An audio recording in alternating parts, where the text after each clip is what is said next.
The first sound Ava Reed heard was the lock clicking behind her. It was small, almost polite, a soft metal snap beneath the fluorescent hum of the hospital storage room, followed by the quiet retreat of expensive heels on polished tile.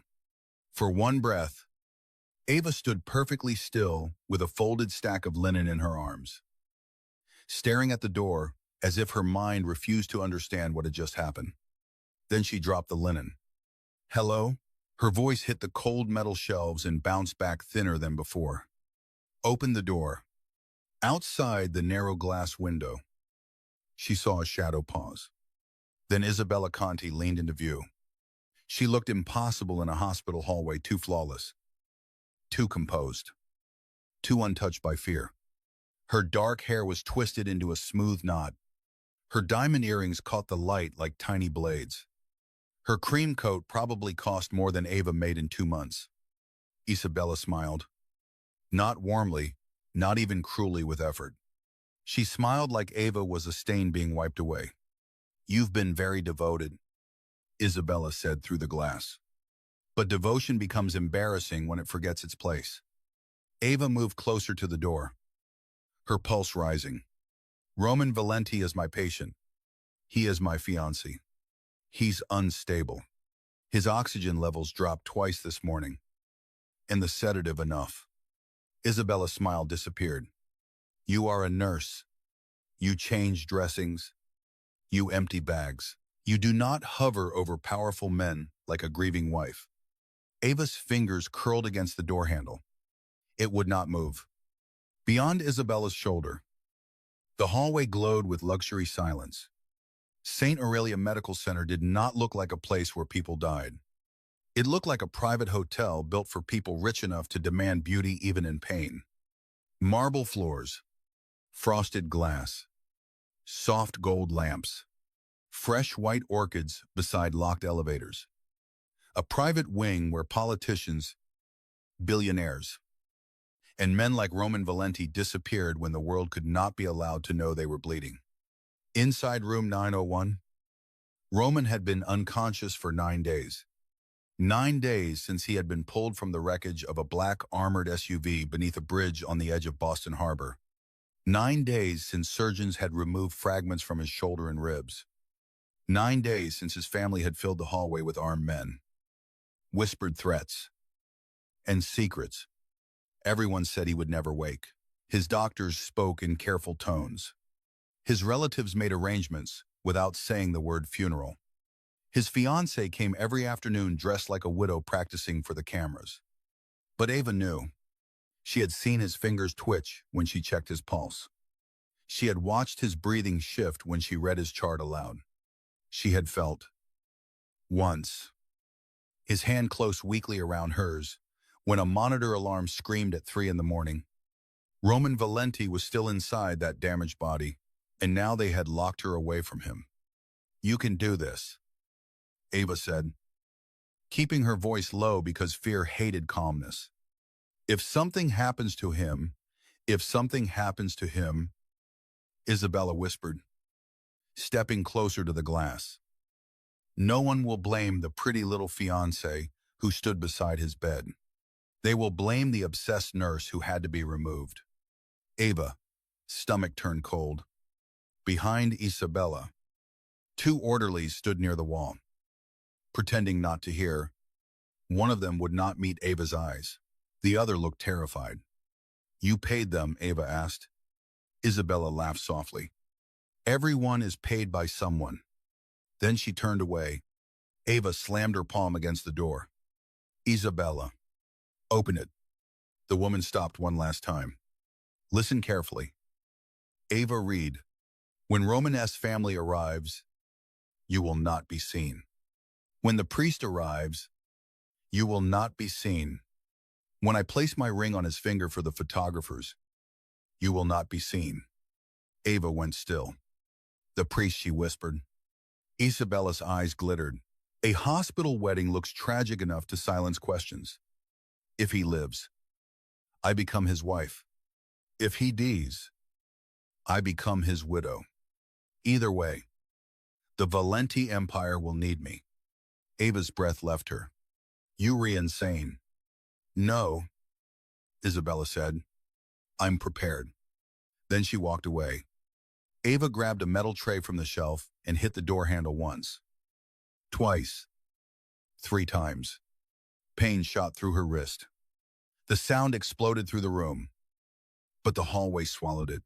St. Aurelia's private wing had been designed to keep noise out, screams included. She ran to the emergency phone on the wall. Dead. Of course. Her breath sharpened. Her hands shook, not from weakness, from fury. She pictured Roman lying beneath the soft blue light of the monitors, his skin pale against the pillow, his black hair still damp from the fever she had fought all night. She pictured Isabella leaning over him, sliding a ring onto his finger while his body could not refuse. Ava hit the door again. Somebody open this door? No one came. Then, faintly, through the wall, she heard a sound that made her blood stop. A monitor alarm. Not the steady beep she had memorized. A sharper tone. A crisis tone. Ava froze, listening. Footsteps rushed outside. Voices rose. Then a man shouted, "He's moving." Another voice, stunned and low, said, "Mr." Valenti. Ava pressed both hands to the glass. Across the hallway, through the narrow slice of open space, she could see the doorway of room 901. Men in black suits crowded around it. Isabella appeared again, no longer smiling. Inside the room, someone gasped. Then Ava heard it. A voice, rough, broken, barely alive, but powerful enough to silence every person on the floor. Ava. The hallway went quiet. Ava's lips parted. Roman Valenti had spoken her name. Not his fiancée S. Not his brother S. Not his mother S. Hers. Again. Lower this time. Sharper despite the weakness tearing through his throat. Bring me Ava. Ava slammed her palm against the glass. I'm here. Nobody moved. Roman S. voice came again. Colder now. Now, the door to the storage room opened so fast it struck the wall. Ava stumbled out, blinking into the bright hallway. Isabella stood a few feet away, her face pale beneath perfect makeup. Around her, Roman's bodyguards stared at Ava like she had become a loaded weapon. Ava did not look at any of them. She ran, past the orchids, past the priest standing with a leather book clutched to his chest, past Roman S., half-brother Enzo, whose expression flickered with something that was not surprise. She entered room 901 and stopped at the foot of the bed. Roman Valenti was awake. His eyes were dark, fevered, and terrifyingly focused. The man had been unconscious for 9 days, but somehow he looked less like a patient than a king waking inside a battlefield. His body was strapped with bandages and wires. His left shoulder was immobilized. Bruises shadowed one side of his jaw. An oxygen tube rested beneath his nose. But his eyes, those black, controlled eyes, found Ava, as if the room contained no one else. For a second, she forgot how to breathe. Roman lifted his hand. It trembled with effort. Ava moved toward him before she could stop herself. The room shifted. Bodyguards tensed. Isabella inhaled sharply. Ava reached his bedside. Roman's fingers closed around her wrist. Not softly, not gently, like he was proving she was real. His thumb pressed over her pulse. The machines beeped faster. You were gone, he rasped. Ava swallowed. I was locked in the storage room. A dangerous silence fell. Roman-esque gaze moved from Ava's face to the hallway, then to Isabella. The temperature in the room seemed to drop. Who locked my nurse away? Nobody answered. Roman's eyes returned to Ava, and for one impossible moment, the violence in him softened into something more frightening than tenderness. Recognition. Dependence. Need. Ava felt it like a hand closing around her heart. Then Roman looked past her. Everyone out. Enzo stepped forward. He was younger than Roman by maybe 7 years. Handsome in a restless, polished way. Roman, you just woke up. We need to discuss. Roman did not raise his voice. I said out. The bodyguards moved first. Not because Roman was strong enough to enforce the order, because every man in that room remembered what he was when he stood on 2 feet. Within seconds, the room emptied, leaving only Ava, Roman, and the machines keeping rhythm between them. Ava should have stepped back. She should have remembered her job, her license, the lines she could not cross. Instead, she checked his pupils with hands that betrayed her by trembling. Do you know where you are? She asked. His gaze stayed on her. Saint Aurelia. Do you know your name? His mouth curved faintly. Roman Valenti. Do you know what happened? The faint curve vanished. His eyes went colder. I know enough. Ava looked toward the hallway, where shadows moved behind the glass. You need rest. Your vitals are unstable. And you shouldn't be speaking yet. I heard you. Her hands stilled. Roman's voice dropped into something almost inaudible. When I couldn't open my eyes, I heard your voice. Ava tried to answer, but nothing came. You told them I was still fighting, he said. Her throat tightened. Because you were. You told me not to leave. She remembered the night his fever spiked, when the room had emptied and exhaustion had lowered her guard. She had stood beside him, holding his hand because nobody else was there, and whispered, You don't get to die just because everyone expects you to. Heat rose behind her eyes. I say a lot of things to unconscious patients. No. His fingers tightened around her wrist. You said it like you meant it. Ava looked down at his hand. It was large, bruised, scarred across the knuckles, a hand that had probably signed death warrants with the same calm it now used to hold her steady. You should let go, she whispered. He did not. Instead, his gaze moved to the storage room door, visible through the hallway glass. Ava felt the moment he understood. Not just that Isabella had humiliated her, but that Isabella had been trying to erase her. Roman's voice changed. It became quiet enough to be intimate and cold enough to be a threat. No one locks you away from me again. Ava's pulse jumped beneath his thumb. She should have been afraid. She was afraid. But beneath the fear, something else opened. Something dangerous. Something warm.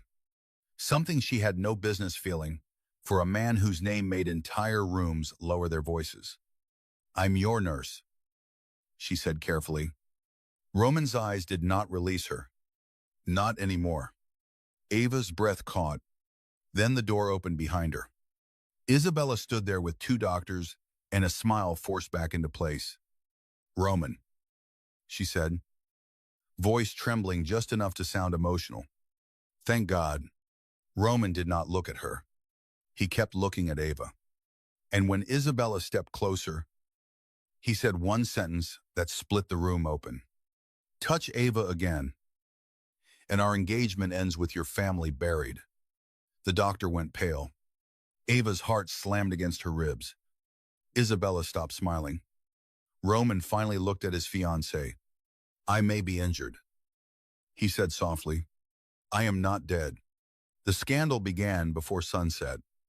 By 6 o'clock, half of Boston's private elite knew Roman Valenti had awakened inside St. Aurelia's sealed 9th floor. By 7, someone had leaked that his first word had not been Isabella.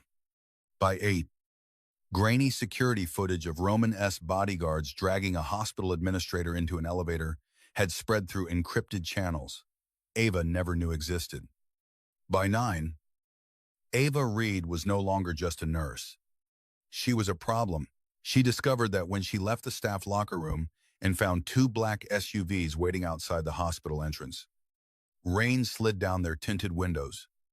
Ava stopped beneath the awning. Her shift had ended 20 minutes ago, though her body did not believe it. Her feet ached. Her hair had slipped loose from its clip. The sleeve of her scrub top still carried a faint stain from Romanesque medication. All she wanted was to get home before Lily woke from another nightmare. But one of Romanesque's men stepped away from the first SUV. He was broad, silent, and built like a locked door. "Miss Reed." Ava gripped the strap of her bag. "No." The man blinked. "I haven't said anything." "You don't have to." The answer is no. Mr. Valenti requested Mr. Valenti can request a pudding cup and a pillow adjustment. He cannot request me into a car. The man's mouth twitched like he wanted to smile, but remembered his profession. "He said you would say that?" "Good. Then he can enjoy being right."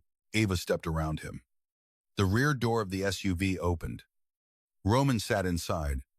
He should not have been there. He should not have been upright. He should not have been out of bed 9 days after nearly dying. But Roman Valenti sat in the dark interior of the vehicle, wearing a black coat over hospital bandages. His face pale, his eyes steady, and an IV port still taped to his hand. Ava froze in the rain. "What are you doing?" she whispered. "Leaving?" "You are absolutely not leaving." "I already left." "You have internal injuries." "I have enemies with better access to that hospital than my doctors." Ava moved closer despite herself. "Then increase security. Transfer facilities. You can just walk out." Romanesque's gaze dropped briefly to the rain, darkening her scrubs. Then back to her face. "You were locked in a storage room 20 feet from my bed. That was Isabella. That was access." Ava hated that he was right. Roman leaned slightly forward, and the movement cost him. She saw it in the faint tightening around his mouth. The brief flicker of pain he crushed before anyone else could notice. "You need medical supervision," she said. "I have a doctor waiting." "Then why are you here?" The rain filled the silence between them. Romanesque's eyes did not blink. "Because Isabella knows your name now." Ava's stomach tightened. "She already knew my name." "No," Roman said. "Now she knows I said it." Ava looked away toward the street, where headlights smeared across wet pavement, somewhere beyond the city. A 5-year-old girl slept in a small apartment under a nightlight shaped like a moon. Lily did not know anything about mafia families, hospital scandals, or men who woke from comas asking for women they should not need. Ava had worked hard to keep her world small, quiet, safe. Roman Valenti had just cracked it open. "I'm going home," she said. Romanesque's gaze sharpened. "Who is there?" Ava went still. "Excuse me. You looked afraid when I mentioned Isabella." "Not for yourself." Ava hated him then. Not because he was cruel, but because he was observant in a way that felt like being touched. "That's none of your business. Everything that puts you in danger is my business tonight." "No." Ava stepped back. "You don't get to wake up, threaten your fiancé, walk out of a hospital against medical advice, and decide I belong under your protection." Roman watched her in silence. Then he said, "I decide many things people dislike, and I'm sure that works very well on people who fear you." "You don't?" Ava looked directly at him. "I'm terrified of you." Something moved in his eyes. Not offense. Interest. "But I'm more terrified of becoming one of those women who gets swallowed by a powerful man and calls it safety." Romanesque's expression did not change, but the air inside the SUV seemed to tighten. Ava expected anger. Instead, he said quietly, "Good." She blinked. Romanesque held hers. "Stay afraid enough to tell me no. It may keep you alive." Before she could answer, his phone rang. The man beside the SUV answered it, listened, and went rigid. Roman's sighs moved to him. What? The bodyguard lowered the phone slowly. Her apartment building has a visitor. Ava's blood went cold. Roman looked back at her. You said no to the car. He said, say it again after I tell you the visitor is Isabella's man. Ava did not remember getting into the SUV. She remembered rain on leather. Roman's hand gripping the edge of the seat when pain hit him too hard.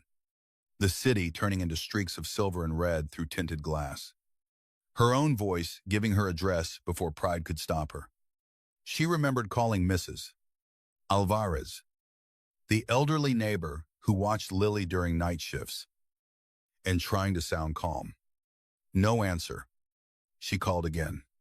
Nothing. By the time the SUVs turned onto her street in South Boston, Ava had stopped breathing normally. Her apartment building was old brick, with a broken front step and a flickering hallway light that her landlord promised to fix every month. It looked painfully ordinary between the black vehicles sliding to the curb. Roman's men moved first. Ava reached for the door, but Roman caught her wrist. The contact was immediate, electric, familiar in a way it should not have been. Wait, he said. My niece is inside. His eyes darkened. Niece? Ava's chest tightened. She's 5. Roman's hand released her slowly. For the first time since waking, something like genuine shock crossed his face. Almost too fast to see, Ava did not have time to understand it. She pushed out of the SUV and ran. One of Roman's men cursed and followed. The building door stood open. Ava took the stairs 2 at a time. On the second-floor landing, Mrs. Alvarez stood shaking in a robe, clutching a rosary. Her cheek was red. Ava's heart broke before the woman spoke. They took her. Mrs. Alvarez whispered, Ava, I'm sorry. He said he was from the hospital. He said you had an accident. The hallway tilted. Ava grabbed the wall. No. Roman appeared behind her, moving too fast for a man who should have been in bed. 2 bodyguards flanked him, but he barely seemed to notice them. Ava turned on him. You said Isabella's man was here. Roman's jaw tightened. He took Lily? Ava, no. Her voice cracked. No. Don't say my name like that. You brought this to my door. Roman went very still. The accusation struck the room harder than shouting. Rainwater dripped from his black coat onto the hallway floor. His face was pale with pain, but his eyes did not look away from hers. You rewrite, he said. Ava's anger faltered because she had expected denial. Roman stepped closer. I brought danger to your door by saying your name in front of wolves. Ava S. Eyes burned. She's a child. I'll bring her back. You don't even know her. Roman's expression changed. Not much. Just enough. Ava saw it and went cold. What she whispered? Roman looked toward his men. Clear the apartment. Roman. He closed his eyes briefly. And when he opened them, something old and heavy waited there. There are things I could not tell you in the hospital. Ava's stomach turned. What does Lily have to do with you? Roman's silence was answer enough to make fear bloom into something sharper. Ava stepped back. No, she is not my daughter. Roman said immediately. Ava's breath shook. She is the daughter of Daniel Reed. Ava froze. Her brother-in-law's name had not been spoken in her apartment for 2 years. Daniel Reed, who died in a warehouse fire 3 days after Ava's sister. Daniel Reed, whom police described as a small-time accountant unlucky enough to work for dangerous people. Daniel Reed, whose daughter Ava had taken in because there was no one else left. Roman's voice lowered. Daniel worked for me. The hallway disappeared. Ava heard only the rain and her own pulse. You knew my family. I knew your brother-in-law. You knew Lily existed. Romanes's jaw flexed. Yes. Ava stared at him as if he had become a stranger all over again. All this time I made sure the apartment stayed off certain records. I paid the landlord through a shell company to keep rent low. I had your building watched from a distance after Daniel died. Ava slapped him. The sound cracked through the hallway. Every bodyguard froze. Roman's head turned slightly with the impact. Ava's hand stung. Tears blurred her vision. But her voice came out clear. You had us watched. Roman slowly looked back at her. Yes. You let me struggle. You let me work double shifts. You let Lily cry for her mother in an apartment with broken heat. And you were watching. Pain moved through Roman's face, then not physical. Not from the slap. Something worse. I thought distance protected you. Distance protected your guilt. He did not answer. Ava hated that silence. Hated his control. Hated the way he stood there, bleeding under his coat, while her world collapsed around him. Daniel was killed because of you. It wasn't he. Roman's eyes darkened. Daniel was killed because he found evidence that my alliance with the Conti family was built on a lie. He was going to bring it to me. Someone found out before he could. Isabella. Her father. Maybe her. Maybe someone closer. Ava's breath caught. Closer, Roman looked toward the stairwell, where the City-S sirens wailed faintly below. My brother was the only one who knew Daniel was meeting me that night. Enzo, the handsome half-brother in the hospital room, the one who had not looked surprised when Roman asked for Ava. Ava felt the shape of the trap too late. Roman had not awakened into a hospital. He had awakened into a war. And Isabella had taken Lily because Lily was the last living thread connected to Daniel Reed's evidence. A phone buzzed in Roman's coat. One of his men handed it to him. Roman looked at the screen. His face became unreadable. He turned it so Ava could see. A photo. Lily sat in the back seat of a car wearing her yellow raincoat. Clutching the stuffed rabbit Ava had sewn twice at the ear. Her eyes were wide and wet. Below the photo was a message. Bring the nurse. Come alone. Midnight. Old Harbor Chapel. Ava made a sound that did not feel human. Roman's hand closed around the phone until the screen cracked. For a moment. The hallway seemed too small for him. Then he looked at Ava. Every trace of weakness was gone. I will burn Boston down before I let them keep her. Ava wanted to believe him. God help her. She did. But trust had become a luxury. You're re-injured. She said, yes. You may collapse before midnight. Then keep me standing. Ava stared at him. Roman stepped closer, stopping just short of touching her. Come with me because Lily needs you. Hate me after. Her heart twisted. You were asking me to trust the man who hid the truth about my family. No. His eyes held hers. I am asking you to use me. That should not have shaken her. But it did. Because Roman Valenti did not sound like a man offering comfort. He sounded like a weapon laying itself at her feet. The safe house sat above the Atlantic on a private road outside Marblehead, hidden behind black iron gates and wind-twisted pines. By the time they arrived, the storm had grown violent enough to make the windows shudder. The mansion was all stone, glass, and shadow, a place too beautiful to be called shelter and too guarded to be called home. Ava entered with Romanesque blood pressure cuff in one hand and Lily's photo burning in her mind. Men moved everywhere. Armed men in dark suits. Men whispering into radios. Men laying weapons across a dining table beneath a chandelier bright enough for a royal banquet. Ava had stepped into Roman Valenti's world, and it was colder than she imagined. Roman allowed a doctor to check him for exactly 3 minutes before dismissing him. Ava overruled him. You were not going anywhere until I examine your incision. The room went silent. Roman sat in a leather chair near the fireplace, his shirt open where the doctor had checked his bandages.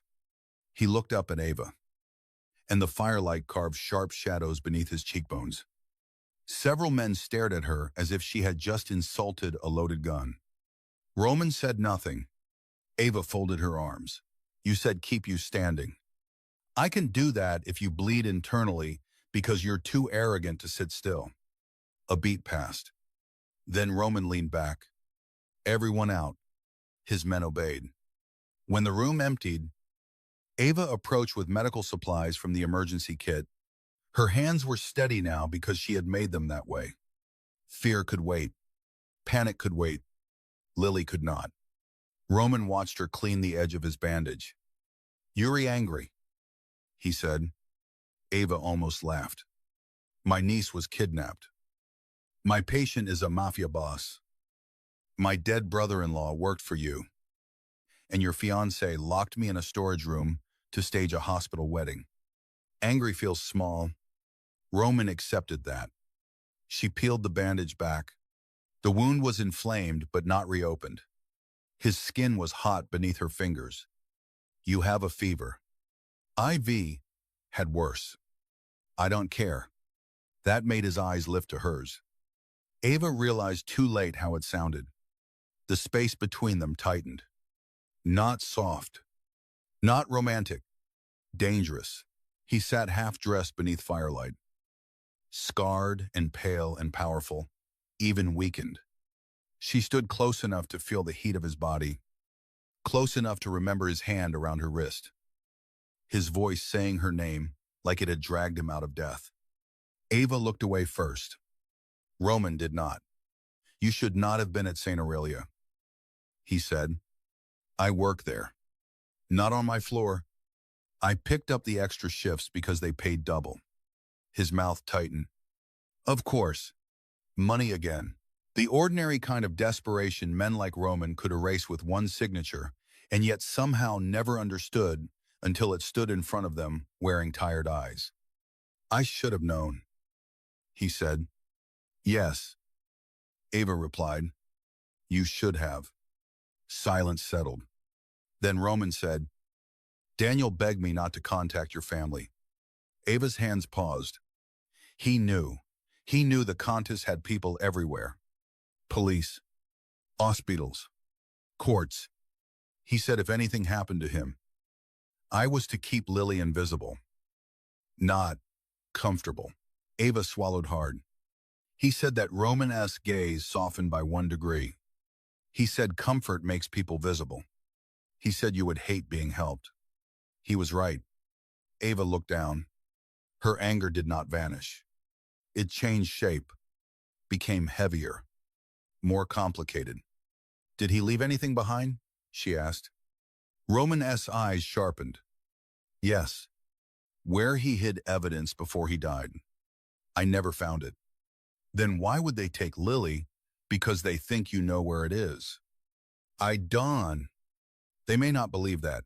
The fire snapped. Ava's breath trembled. Roman reached toward her, then stopped himself before his fingers touched her hand. The restraint hurt more than contact would have. I will get her back, he said. Ava looked at him. For the first time, she saw not just power, but fear buried beneath it. Not fear of death, not fear of losing territory, fear of failing a child he had already failed once. You cared about Daniel, she said quietly. Roman-esque jaw tightened. He was loyal. That's not what I asked. His eyes moved toward the storm-dark window. He was my friend before I became the kind of man who was no longer allowed to have them. Ava's throat tightened despite herself. Then the doors opened, and one of Roman's men entered. Boss. Roman-esque expression shut down. The man glanced at Ava, then back to Roman. Enzo is on the news. Ava followed Roman into the media room, where a wall-sized television showed a breaking local report. Footage played outside St. Aurelia. Reporters shouted beneath umbrellas. Then Enzo Valenti appeared at a podium, looking devastated and dignified in a black suit. A caption beneath him read, Valenti family denies kidnapping rumors. Questions. Nurse S. Relationship with crime boss. Ava's blood went cold. Enzo spoke smoothly. My brother is medically vulnerable. We are concerned that a nurse assigned to his care may have manipulated him during his unconscious state. Roman was removed from the hospital against medical advice. We ask for privacy and cooperation in returning him to proper medical care. Ava felt every eye in the room turn toward her. On screen, a blurry photo appeared. Ava entering Roman's SUV. The headline changed. Mystery nurse at center of Mafia hospital scandal. Ava stepped back. No. Roman's face remained still, but the air around him turned lethal. Enzo had not just moved against Roman, he had exposed Ava, made her look like a manipulator, made every police officer, reporter, and rival criminal in the city search for her face. Then Isabella appeared beside Enzo. Her eyes looked red, her voice broken with perfect grief. I only want Roman safe, she said. He is not himself. That woman has isolated him from his family. Ava's hands went cold. Roman turned off the screen. The silence afterward was worse. Ava looked at him. You said your name put me in danger. Roman's Gaza met hers. I underestimated them. Then don't do it again. I won. There was something final in his voice. Not promise. Punishment. Ava stepped closer. What does that mean, Roman? Looked to his men. Find the reporter who received the footage. Find the staff member who sold it. Find every officer who repeats Enzo's statement before midnight. His men moved. Ava caught his arm. Roman looked down at her hand on his sleeve. The room froze again. Ava did not let go. Roman. His eyes returned to hers. You cannot kill your way out of every problem. No, he said softly, but I can make people afraid to create new ones. That is not the same thing as saving Lily. His expression changed. A flash of anger. Not at her. At being seen. Ava lowered her voice. She needs us thinking clearly. Not reacting. Roman looked at her for a long moment. Then he turned to his men. No unnecessary bodies. One of them blinked. Roman's voice dropped. Do not make me repeat myself. The men nodded quickly and left. Ava released his arm. Roman looked at the place where her hand had been. You give orders in my house now. Ava's pulse jumped. I give medical advice. That was not medical. No, she said. That was human. For a second, something almost like admiration moved across his face. Then the front gates exploded. Not with fire, with impact. Metal screamed through the storm. The lights flickered. Every man in the house drew a weapon. Ava's heart slammed into her ribs. Roman moved before anyone could stop him. Grabbing a gun from the table with his injured hand, Ava seized his wrist. You can barely stand. His eyes burned into hers. Then stay behind me. The first bullets hit the glass. Ava ducked as the window shattered inward. Rain and cold air bursting through the room. Roman pulled her down behind the marble bar, his body covering hers as fragments scattered across the floor. The sound was deafening. Gunfire. Shouting. The deep roar of engines outside. Ava smelled rain, smoke, and Roman's skin fever hot. Sharp with antiseptic and expensive cologne beneath the blood and storm. He pressed her lower with one hand between her shoulder blades. Do not move. She should have been frozen. Instead, her training took over. A man dropped near the doorway, hit in the shoulder. Cursing, Ava crawled toward him. Roman caught her waist. Ava. He's bleeding. He's not worth your life. He is if he's alive. Roman stared at her like he hated and wanted that answer at the same time. Then he shifted, covering her as she dragged the wounded guard behind the bar. Bullets struck the marble above them. Roman fired twice without looking panicked, without wasting movement. Every inch of him controlled fury. Ava pressed gauze to the guard's shoulder. The man looked at her in shock. Nobody in Roman Valenti's world expected mercy during gunfire. Roman did. That was the disturbing part. He watched Ava save his man with an expression that turned more dangerous by the second. Not because he disapproved, because every act of compassion made him more attached. The attack ended in 7 minutes. It felt like an hour. When silence finally returned, the mansion looked wounded. Glass glittered across the floor. Rain blew through torn curtains. 3 SUVs burned near the gate. Roman stood amid the wreckage. One hand pressed to his side. His gun lowered. Ava rose slowly. His shirt was dark near the bandage. "You're bleeding." Roman glanced down. Annoyed, as if his body had inconvenienced him, Ava rushed to him. "Sit down."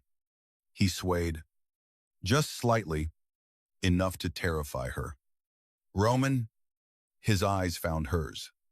For one stripped-down second, the Mafia boss vanished, and only the injured man remained.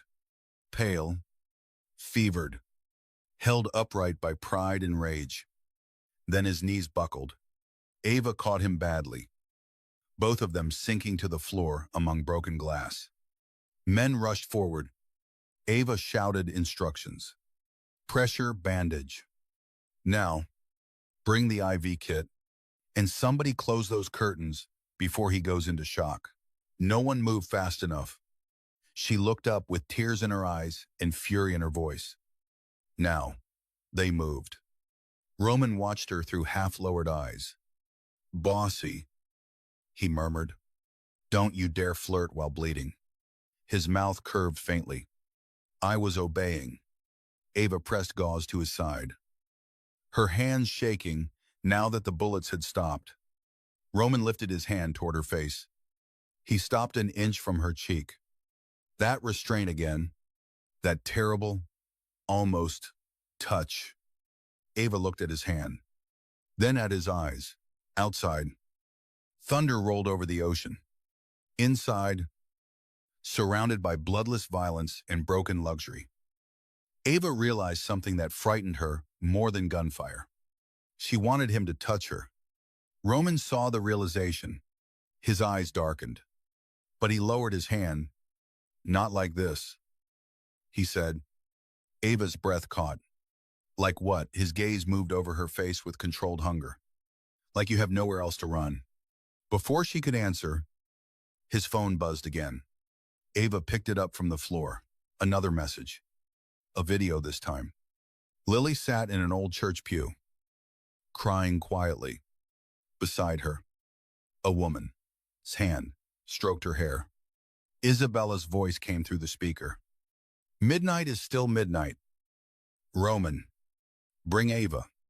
No army. No tricks. And tell the nurse to bring what Daniel died hiding."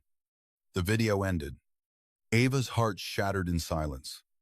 Roman's expression became something carved from stone. He reached for the phone. Ava pulled it back. "No." His eyes lifted. Ava stood, shaking but steady. "They want me. Then I go." Roman's voice turned deadly soft. "Absolutely not.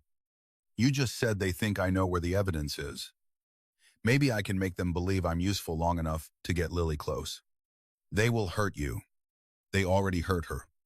Roman stood too fast and nearly collapsed again. Ava caught his arm. His face was inches from hers. "No," he said. The word was not loud. It was worse. It was possession stripped bare. Ava's voice trembled. "She is my child in every way that matters." Roman froze. The fury in him shifted. Ava swallowed. "I know she's my niece. I know I didn't give birth to her. But when she has nightmares, she calls for me.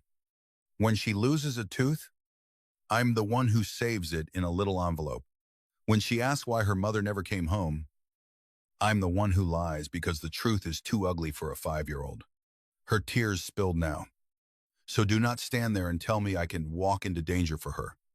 I already live there. Roman looked at her as if something inside him had been cut open. Then he did touch her. Not her face, not her waist, only her hand. He wrapped his fingers around hers with devastating care. I will not lose you both. Ava closed her eyes. There it was. Too much. Too soon. Not love. Not yet. Something darker. A fear that had nowhere safe to go. When she opened her eyes, Roman was still watching her. You don't get to say that, she whispered. I know. You don't know me. I know your voice pulled me out of death. That isn't the same. No, he said. It is worse. Ava's heart beat hard enough to hurt. Then Roman released her hand and turned to his men. We go to the chapel. Ava's breath caught. Roman looked back at her. But we do it my way. Old Harbor Chapel had been abandoned for 12 years. It stood near the water where Boston's old industrial edge met the black Atlantic. Its stone walls stained by salt. Its stained glass windows boarded except for one broken angel above the entrance. At midnight, the storm turned the chapel into a ghost. Ava sat in the passenger seat of an old ambulance Roman had stolen from his own private medical wing. Her hair was tucked beneath a paramedic cap. A fake blood bag sat in the cooler by her feet. Beneath her coat, a thin vest hugged her ribs. Roman sat beside her, dressed in black, feverish and silent. You look terrible, Ava said. His eyes shifted toward her. Your bedside manner needs work. You should be in ICU. You should be far away from me. She looked through the rain-streaked windshield. Too late. He did not answer. That silence hurt more than it should. Around them, Roman's men waited beyond sight. Not close enough to be detected. Close enough to turn the harbor into a graveyard if something went wrong. Ava held Daniel Reed's old keychain in her palm. Roman-esque people had searched her apartment before leaving. Not to steal. To find anything Daniel might have left. In a box of Lily-esque baby clothes, Ava had found a small silver lighthouse charm she had always assumed belonged to her sister.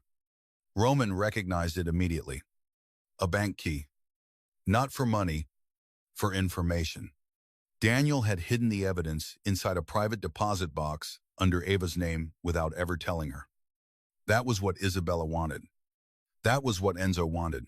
And now Ava carried a copy of the contents on a tiny drive hidden inside the seam of her sleeve. The real files had already been sent to 3 places Roman refused to name. You're sure Lily is inside? Ava asked. Roman looked toward the chapel. Yes. How? His mouth tightened.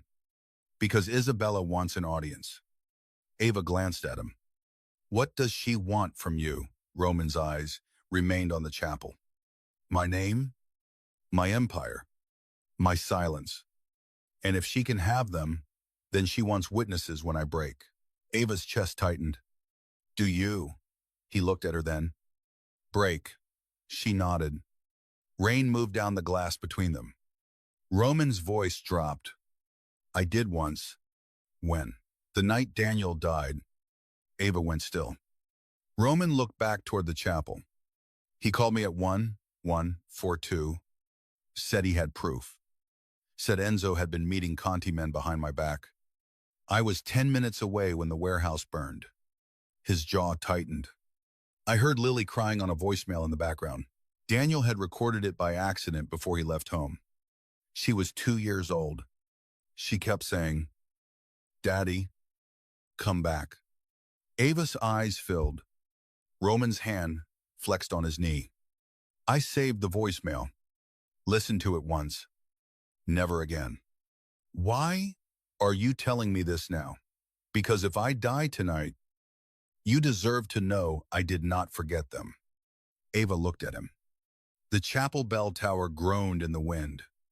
You're not dying tonight, she said. Roman's eyes found hers. No, no. You always this stubborn with patience. Only the arrogant ones. A faint warmth touched his expression. gone almost immediately. Then he reached into his coat and took out a small velvet pouch. Ava frowned. What is that? Insurance? He placed it in her hand. Inside was a ring. Not Isabella's engagement ring. This one was older. Masculine. Heavy with the Valenti crest pressed into dark gold. My father's ring, Roman said. If something happens to me, give this to Matteo Greco. Only him. He commands the old families. He will protect you and Lily. Ava closed her fingers around it. I don't want your ring. I know. I don't want your empire. I know. I want the child inside that chapel. Roman's gaze burned into hers. Then let me be what gets her out. Before Ava could answer, headlights flashed once near the chapel entrance. The signal. Roman opened the ambulance door. Rain and cold rushed in. Ava grabbed his sleeve. He looked back.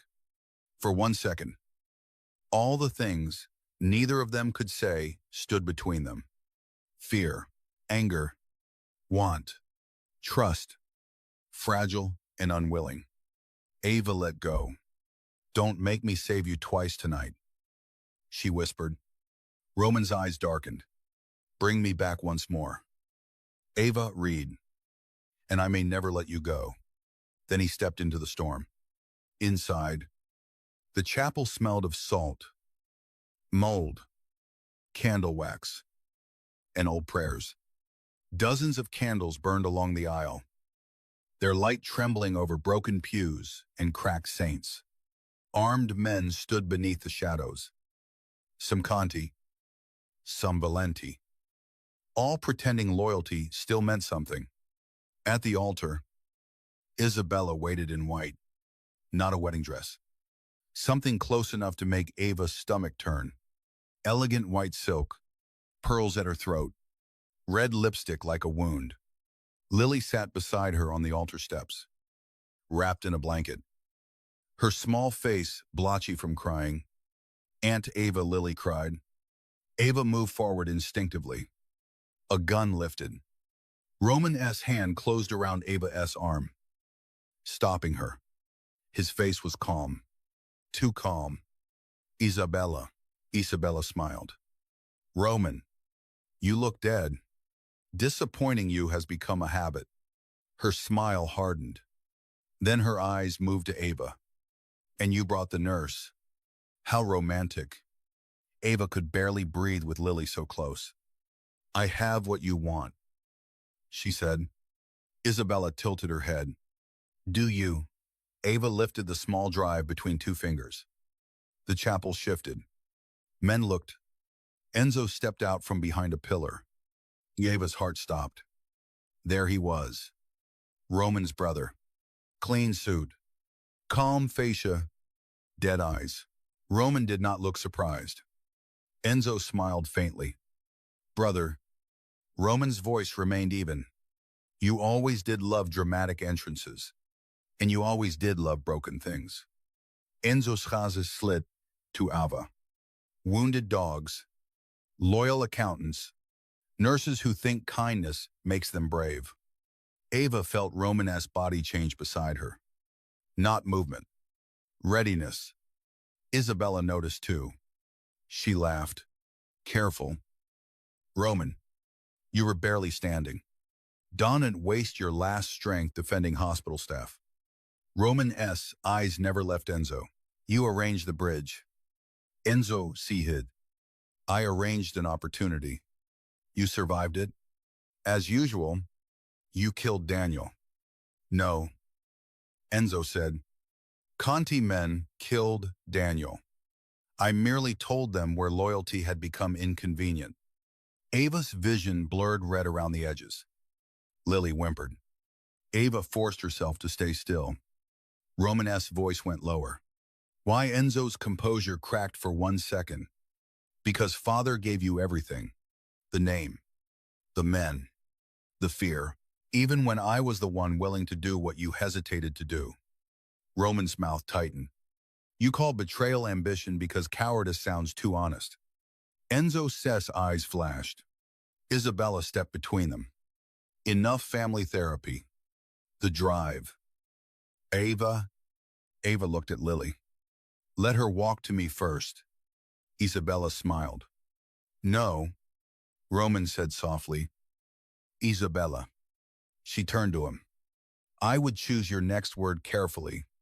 For the first time, a flicker of uncertainty crossed her face.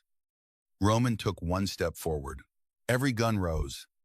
He ignored them. You wanted my empire, he said. You could have asked your father for one. Instead, you borrowed your spine from men who hide behind children. Isabella's cheeks flushed. Ava saw the crack. The pride. The vanity. Roman saw it too. He was not just threatening her. He was pulling her attention away from Lily. Ava slowly slid one hand into her sleeve. Enzo noticed. His gun lifted toward Ava. Roman moved faster than an injured man should have. He stepped in front of her. The shot rang out. Ava screamed. Roman staggered but did not fall. Chaos erupted. The chapel exploded into gunfire and shouts as Romanesque men crashed through side entrances and shattered windows. Candles toppled. Smoke curled through the nave. Lily screamed. Ava ran. Not away. Toward the altar. Isabella grabbed Lily by the shoulders. But Ava slammed into her with every ounce of fear and fury in her body. Both women hit the floor. The drive skidded across the stone. Lily crawled beneath a pew. Sobbing. Ava Roman shouted. Ava rolled as Isabella grabbed her hair. You ruined everything. Isabella hissed. Ava struck her across the face. No, Ava said, breathless. You did. Isabella reached for a fallen gun. Ava kicked it away. Then Enzo grabbed Ava from behind. His arm locked around her throat.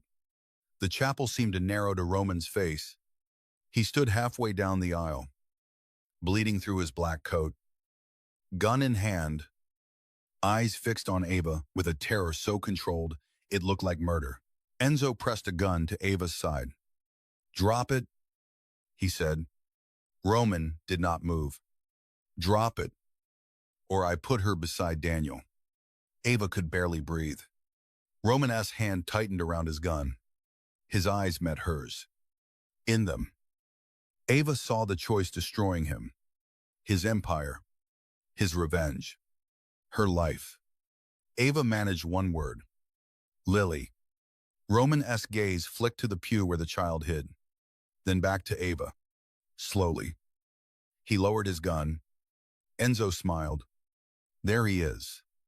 The great Roman Valenti. Kneeling for a nurse. Romanesque's voice was calm, not kneeling. His eyes shifted past Enzo. Waiting. Before Enzo could turn, Lily came out from beneath the pew and threw the heavy Valenti ring Ava had dropped earlier. It struck Enzo's face. Not hard enough to hurt. Hard enough to startle. Ava drove her elbow backward into his ribs and dropped. Roman fired once. The gun flew from Enzo's hand. Roman crossed the distance like pain no longer applied to him. He hit Enzo so hard the younger man fell against the altar steps. Ava grabbed Lily and pulled her close, covering her ears. Roman stood over his brother. Every man in the chapel seemed to stop. Enzo laughed weakly, bloodless and bitter. Do it. He spat. Show her what you are. Romanesque's gun pointed at him. Ava held Lily. Shaking, Roman looked at Enzo, then at Ava. The entire chapel held its breath. Roman lowered the gun. No, he said. Enzo's smile faltered. Roman's voice was colder than killing. You don't get to become a ghost in my house. You will live long enough to lose everything with your eyes open. His men seized Enzo. Isabella tried to crawl away.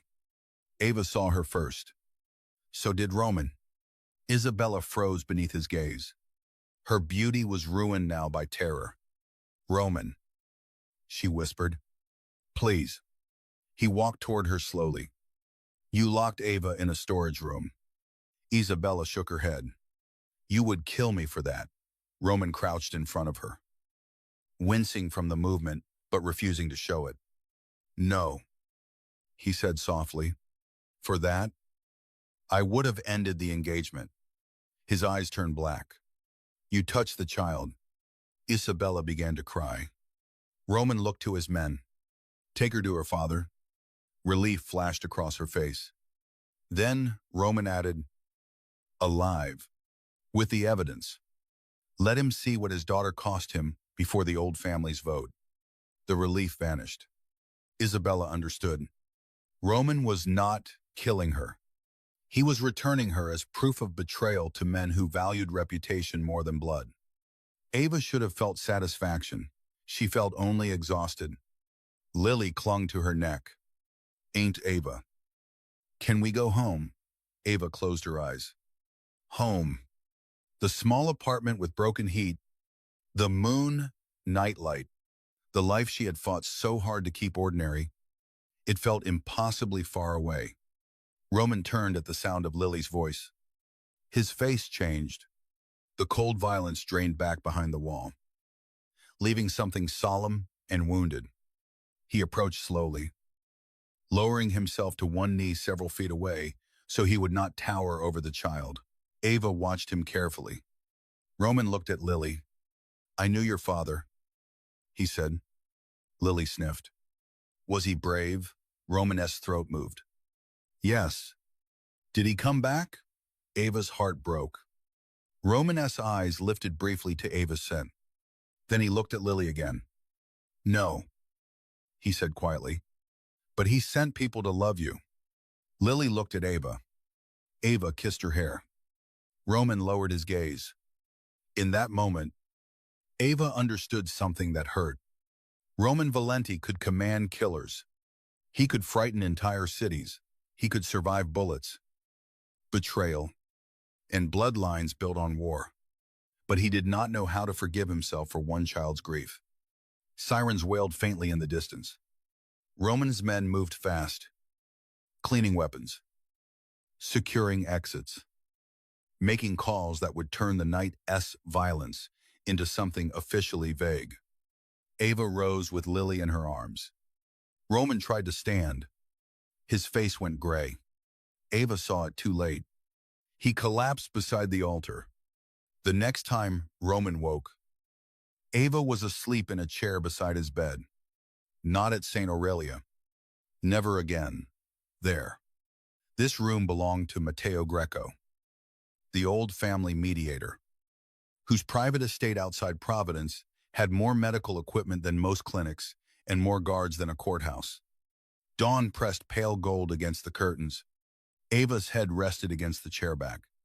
Lily slept curled under a blanket on the couch across the room.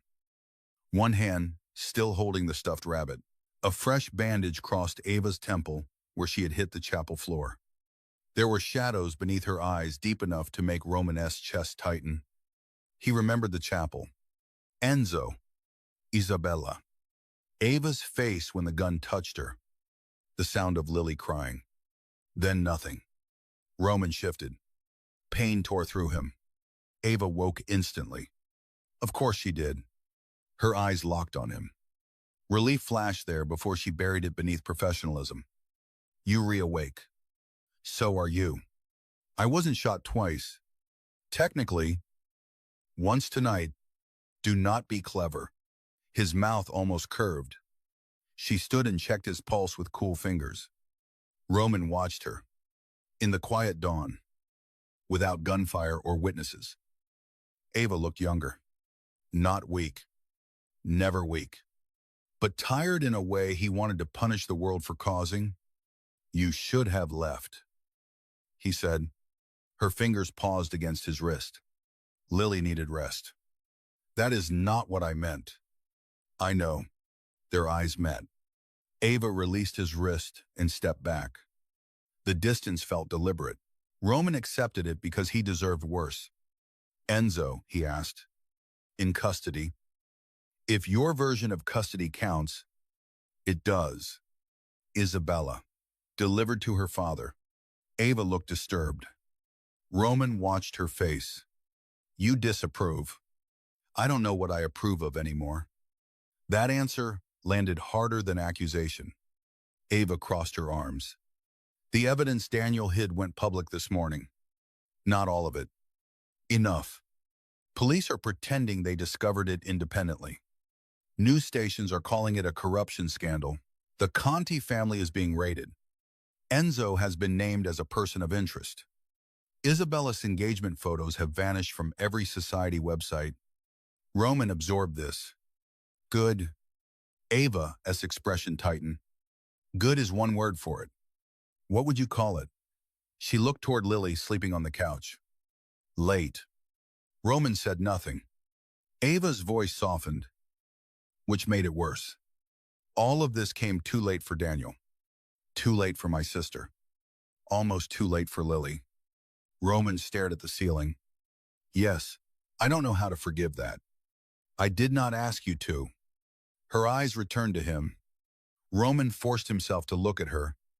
I will arrange protection for you and Lily. Real protection, not hidden surveillance. A new apartment. New documents if you want them. Money Daniel earned and never received. You will not owe me anything. Ava's face changed. What about you, Roman? Hand tightened beneath the blanket. What about me? Do you go back to being feared in rooms I'll never enter? He was quiet for a long time. That would be safest. For who? For you. Ava let out a breath that was almost a laugh and almost pain. There it is again. Men deciding distance is love. Roman flinched. She saw it. He hated that too. Ava came closer, stopping beside the bed but not touching him. You don't get to lock me out of my own choices because you're afraid of what your world does to people. Roman's voice roughened. My world took your family. Your silence helped it. Yes, and your choices last night saved what was left. He looked at her. Ava's eyes shone but did not break. I can be angry and grateful at the same time. I can fear you and trust you at the same time. I can want distance and still. She stopped. The unfinished words entered the room like a storm. Roman's heart beat once. Hard. Still, what he asked. Ava looked away. Lily stirred on the couch. And the moment broke. Ava stepped back immediately. I need to make breakfast when she wakes up. There is a chef. She likes pancakes shaped like bears. I will buy a chef who can make bears. Despite everything. Ava almost smiled. Roman saw it. The smallness of it destroyed him. Then she gathered herself. I'm not staying here forever. I know. I'm not becoming your kept woman in some mansion behind gates. I know. And Lily is not growing up in a war. Roman held her gaze. No. Ava studied him. Can you promise that? The honest answer cost him. No. Her face fell slightly. Roman continued, but I can promise I will not lie to you again to make danger look smaller. Ava was quiet. Then she nodded once. It was not forgiveness, but it was not goodbye. 3 weeks passed before Ava returned to the hospital. Not St. Aurelia. She resigned from there with one email and no regret. She began working part-time at a small rehabilitation clinic near Cambridge. The kind of place where patients argued about parking and insurance instead of assassination attempts. Lily started kindergarten under Ava's last name. Not hidden. Not erased. Protected in ways Ava did not ask about unless she needed to. The apartment with broken heat was gone.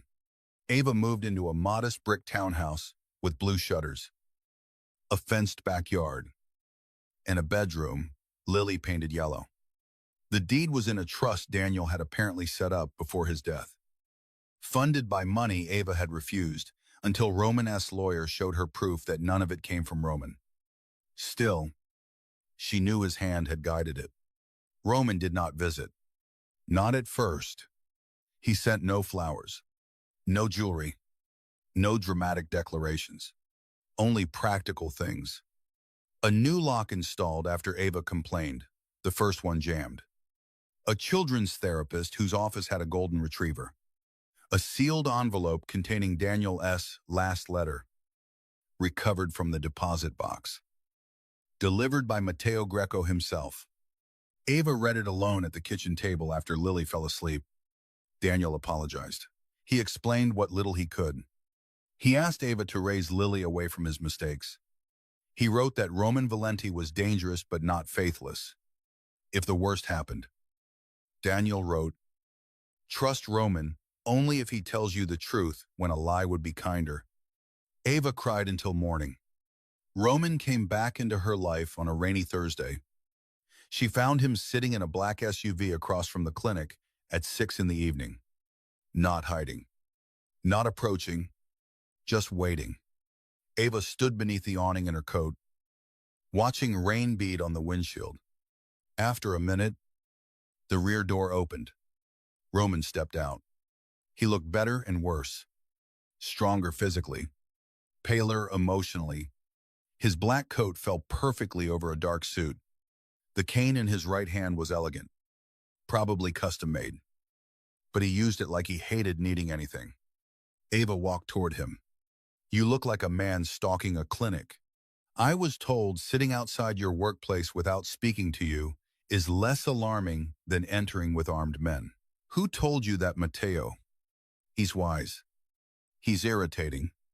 Ava's mouth softened. Roman watched the almost smile, like a starving man watching light through a window. Why are you here? She asked. His answer came after a pause. You told me not to decide distance was love. Ava's heart shifted painfully. So you decided surveillance was better? No. Roman looked toward the clinic doors, then back at her. I came to ask permission to speak with you. The words felt strange from him, beautiful because they were difficult. Ava folded her arms. Yuri speaking. I came to ask if I may take you to dinner. Rain filled the silence. Ava stared at him. Roman. I know. You are still Roman Valenti. Yes. And I am still trying to build a normal life. Yes. Those two things do not fit easily. No. His honesty unsettled her more than persuasion would have. Then why ask? Roman's gaze lowered briefly to the wet pavement. When he looked back, the control was still there. But something raw moved beneath it. Because I have spent 3 weeks doing what I thought was right and staying away from you. I have negotiated with enemies, removed traitors, buried my engagement without a funeral, rebuilt half my empire while pretending I did not measure every hour by whether you were safe. Ava's breath caught. Roman stepped closer, stopping at a careful distance. I do not know how to want gently, he said. I only know I am trying because you deserve more than being taken. Ava could not speak. He continued, voice lower. I will not ask you to enter my world. I will not ask for Lily's affection. I will not buy your forgiveness. But I am asking for one dinner where you can tell me no as many times as you need to. Ava looked at him standing in the rain. Proud enough to command a city and wounded enough to ask a nurse for permission. The dangerous part was not that she wanted to say yes. The dangerous part was that she knew exactly why. Because Roman did not make her feel small. He made the world feel terrifying. Yes. But when he looked at her, he saw every frightened, furious, compassionate piece of her and did not look away. Dinner, she said carefully. One, his eyes changed. Just slightly. Enough to make her pulse quicken. No bodyguards at the table. She added, they will be outside. Across the street. Across the street. He agreed, clearly hating it. And no buying the restaurant. A pause. Ava narrowed her eyes. Roman, I will not buy the restaurant. Have you already bought it? No. She stared. His jaw tightened. A minority interest is not buying. Ava laughed before she could stop herself. It was small, startled, and real. Roman went still.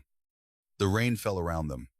For a moment, he looked almost defenseless, like her laughter had done what bullets could not. Then his expression softened into something restrained and devastating. "There you are," he said quietly. Ava's smile faded, but not from sadness. From the sudden intimacy of being found. Months later, people in Boston still whispered about the Valenti scandal.